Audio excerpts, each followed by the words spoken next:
As you said, our goal this evening is to provide the required briefing to the City Council, but also to make sure that everyone on the council has heard an overview of these guidelines and that we have an opportunity to raise additional questions before we submit our comments to the state by the end of the month.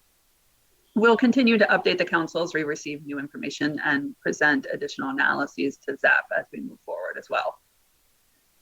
So this evening, I'm going to briefly go through the zoning requirements, some initial analysis we've looked at, what we're planning to look at and currently working on, the questions we've compiled so far to submit to the state, and then the next steps.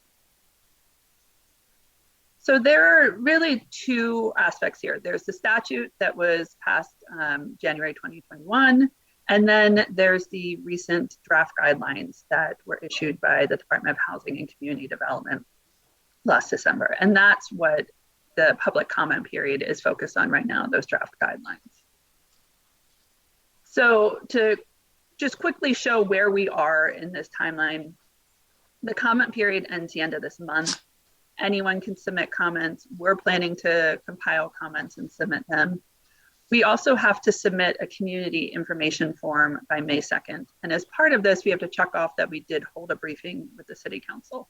We thought it made sense to do that briefing now in order to get more comments for the comment period.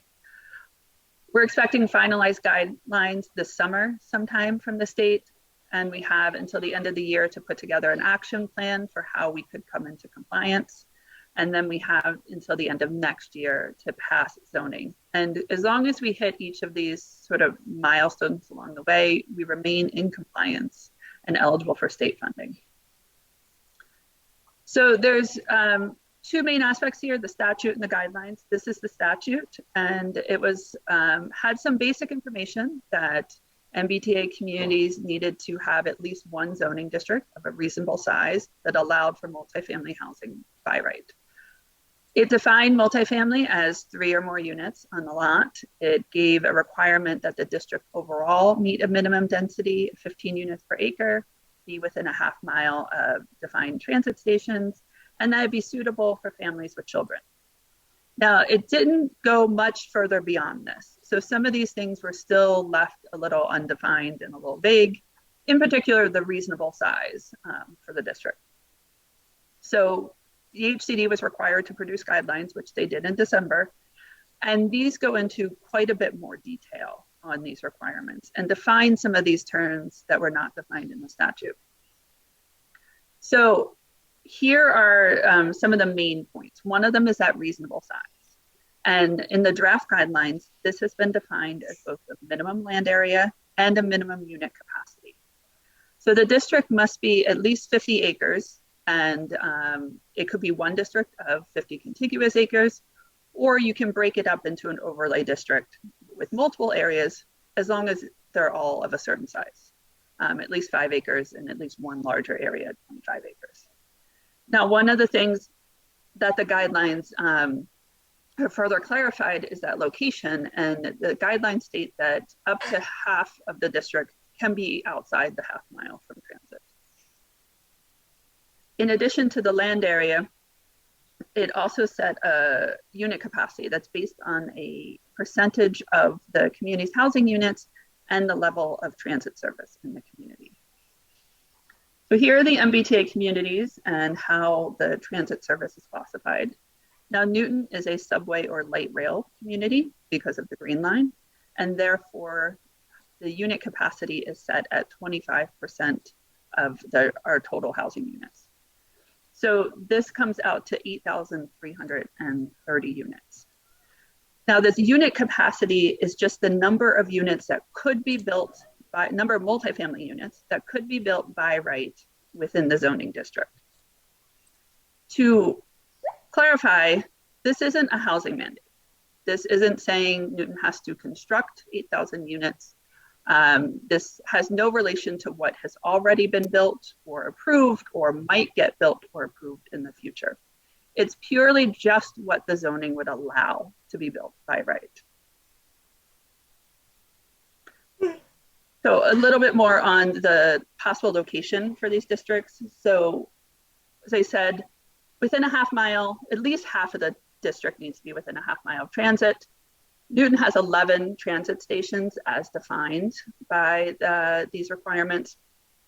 And we could do an overlay district where we break this down into multiple areas around transit stations.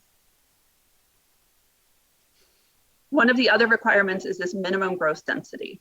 And this gets a little complicated, and I think we're still hoping for a little more guidance from the state around some of these things, but the overall district has to meet a minimum density of 15 units per acre.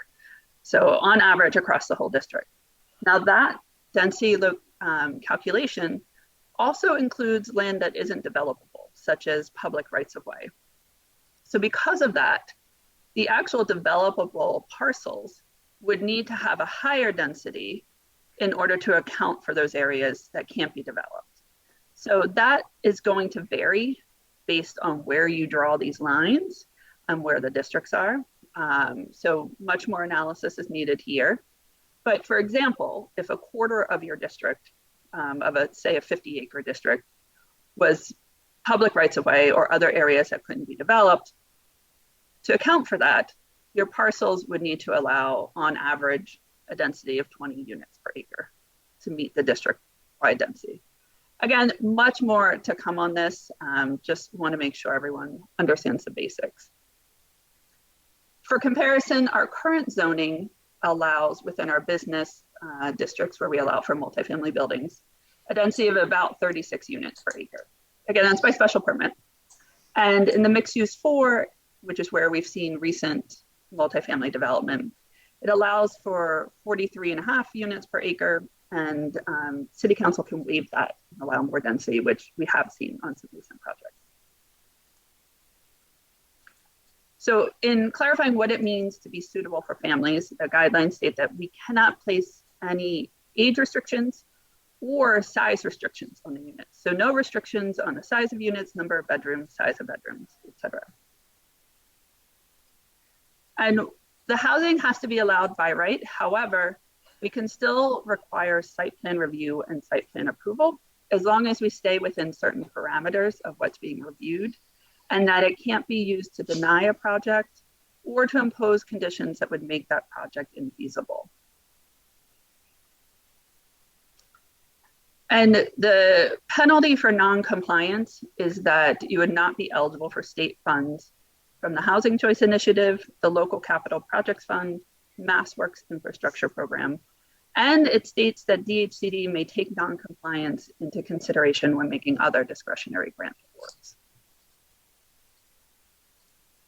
So in order to understand the scale of this and what a half mile around transit looks like, we did some very preliminary maps showing the half mile radius around all the transit stations within Newton. We have over 4,300 acres of land that's within a half mile transit. So compared to many other communities, they're also having to meet these requirements. Newton is very lucky to have so many options. It gives us a lot of flexibility in the ways in which we might meet these requirements. We would not be zoning anywhere near all of the land within a half mile. We actually couldn't meet the density requirements if we did that. But it gives us a lot of options in looking at where we want to place districts, if we want to vary densities, et cetera. Zooming in a bit, just to see for comparison, here's a quarter-mile radius, still over 1,200 acres of land within a quarter mile of transit, still far more than we would need to meet these requirements. And again, just for comparison, and because we're also working on zoning for the village centers right now, within the village center boundaries from the pattern book, we've got 240 acres of land. Now, not all of this is within the half mile of transit, though it seems we do have some flexibility there. That's for sure. So some of the things we're working on, just a few things to highlight. There's a good bit of analysis that still needs to be done here, but we're looking at comparisons of density at the lot scale and at the neighborhood scale, and finding examples within Newton and outside of Newton to better understand what does this look like when it's built. What does a neighborhood of 15 units per acre look like? We're also looking at what is our existing unit capacity under our current zoning. So if you maxed out our current zoning, either by right or by special permit, with what could reasonably be constructed given all of the other parameters, how many units is that within these various geographic boundaries? And ultimately, once we have final guidelines, we can work with this council on coming up with a number of zoning scenarios. So there's a number of ways that you can do this. You can concentrate more density in a smaller area. You can spread it out a bit more. You can vary that. You can have sub-districts that vary in density, as long as you're meeting these minimum criteria. So we're working with our consultant, UTL, and ultimately we'll come up with a number of scenarios that we can discuss with the community and with the council. So we have a number of questions that have arisen for us as we've been working through this, as well as have come up from the council previous meetings that we think require some more guidance from the state. Some of these are policy questions, some are a bit more technical in nature, and some are things we really just want to see DHCD confirm in writing. But we're fairly confident about the answer, but would like to see it in writing. So just to quickly run through these are also in our memo. We'd like to better understand our ability to impose sustainability requirements into by right zoning. We want to confirm that we can still trigger a special permit at certain thresholds, be it minimum units or number of units, size of the parcel, a building type, as long as we show we can still meet that unit capacity by right. We want to better understand how existing special permits will be affected. What about existing and approved special permits that have certain conditions they're required to comply with? Does anything change for those? Can we require a certain number of units with 2 or 3 bedrooms to ensure there really is family size housing? Guidelines say we can't restrict size of units. Could we require larger units in the spirit of family housing? Similarly, or in opposition to that, we also have had questions about, could we incentivize smaller units as those may be more energy efficient, maybe less expensive, may have fewer vehicles associated with them. We would also like more guidance on how we can incorporate site plan review and site plan approval. We also want confirmation that if the multifamily district overlaps with a local historic district or landmark properties, that the required historic review is still, the project would still be considered by right, which is how it is today. And the historic process exists outside of zoning. So again, just looking for confirmation in writing from DHCD there. And if we have sufficient land that's within a half mile of transit, which we do we still have the flexibility to include land that's greater than a half mile? And if we do that, does it have to be contiguous? How are we measuring the half mile radius from those? And importantly, we need to understand how DHCD is going to analyze these districts for compliance. The guidelines talk about making sure it is feasible. You can't be, allowing the density, but then using other zoning tools to make it so that it isn't possible to build that number of units.